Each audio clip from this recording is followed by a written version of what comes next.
Hello guys, तर आज होती आमची या सीझनची लास्टची मॅच. मग आलो ग्राउंडवर प्रॅक्टिस करायला. मग घेतली एक साईडला विकेट किपिंग करायला. मग लगेच आर्यनने मी निघालो मॅचला. मग आलो हायवेला. चॉकलेट बॉय चिरनेरचं, जिथं पोर तिथं येतो का.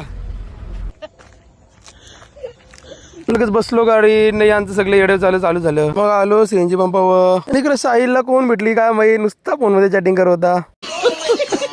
सीएनजी टाकून जरा पुढे येत नाही तर गाडी पंक्चर झाली. कोणी पनवते काय माहित. गाडी पंक्चर झाली म्हणून गाडी मालकाला टेन्शन. हो बघा चिरनेरचा फ्युचर काय करते काय माहित. मतलब वो अलग ही लेवल का बंदा था. इकडे शियाला लागलेली जोराची, पण याला काय करून दिली नाही. कैसे कैसे लोग रहते हैं यार यहाँ पर.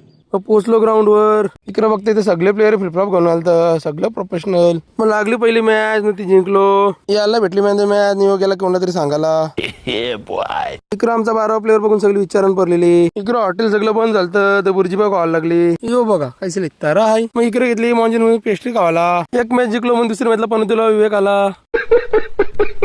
मग लागली दुसरी मॅच, ते मॅचला हारलो न निघालो घरी. तर यांच्या इकडे टांगा पलटी घोडीपारा झालेल्या. मग आलो घरी. आता भेटू नेक्स्ट व्लॉगला. तोपर्यंत बाय बाय.